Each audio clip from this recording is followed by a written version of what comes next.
Hello friends, we are back again with another video. Today we are going to learn about synthesis of TiO2 nanoparticles by Sol-Gel method. In this method, the precursor for titanium we are going to use is titanium isopropoxide, and the solvent we are going to use is methanol. So you have to be very careful with your molar ratios, otherwise your particle size may be affected, and also the phase of TiO2 which you are going to obtain may be a mixed phase. So first you take 15 moles of methanol in the beaker or a flask, but please ensure that there is no water in your glassware, because that may affect your hydrolysis process. So after adding methanol, then we add TTIP dropwise while constant stirring using a magnetic stirrer. Then after you have completely added your TTIP, then you will add distilled water in the ratio of 4:1. So if you have used 1 mole of TTIP, then you will use 4 moles of water.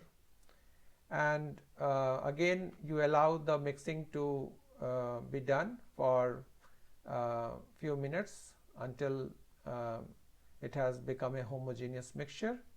Then you adjust the pH of the solution by adding a few drops of concentrated nitric acid until your pH is about 1.5.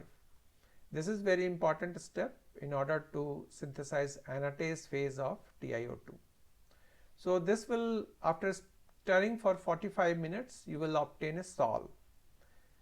Then as the name suggests, sol-gel process. So the sol needs to be converted into gel. So what do we do in order to convert the sol into gel is to keep on stirring for another 24 hours at room temperature, and you will see after stirring for 24 hours that the sol has got converted into a gel-like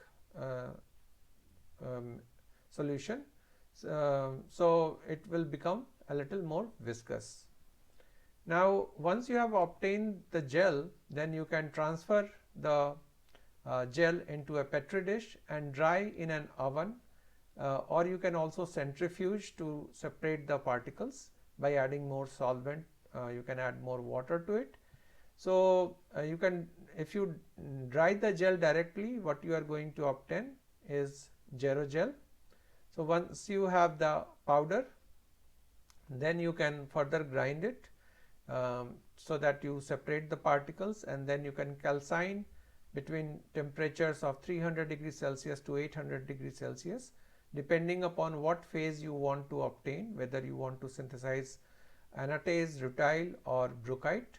So that temperature of calcination will decide the phase of the TiO2 nanoparticles. There are many parameters which you can play with for getting different sizes, and in nanomaterial synthesis these parameters play a very important role. So we have parameters like time, pH, solvent. You can also use surfactant if you are trying to synthesize mesoporous TiO2. Then we have got, if you are doing the synthesis in a hydrothermal bomb, then you can use pressure. You can adjust the pH as well by adding appropriate amount of acid or base, the temperature at which the synthesis is being done, the calcination temperature. So all these synthesis parameters play a very important role, and that will decide your crystallinity, surface area, how much surface OH groups will be there, what will be the crystal size, porosity. If you are using surfactants, then you will obtain porous materials. Then crystal phase. So all these parameters play important role in obtaining different TiO2 nanoparticles. These are the three crystal structures of TiO2: rutile, anatase and bruchite. Rutile and anatase have tetragonal crystal structure, and bruchite has got orthorhombic crystal structure. There are endless number of applications of TiO2 nanoparticles. They are used in self-cleaning material, they also have antibacterial property. They can be used for air purification, deodorizing, water purification, removal of pollutants, anti-fogging, and then there are many other applications like cosmetics. They are widely used.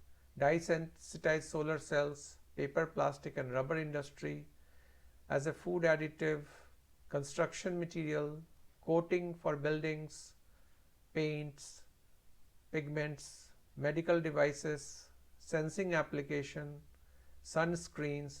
So as you can see, titanium oxide is a very important material for industries, and they have found enormous applications for TiO2 nanoparticles.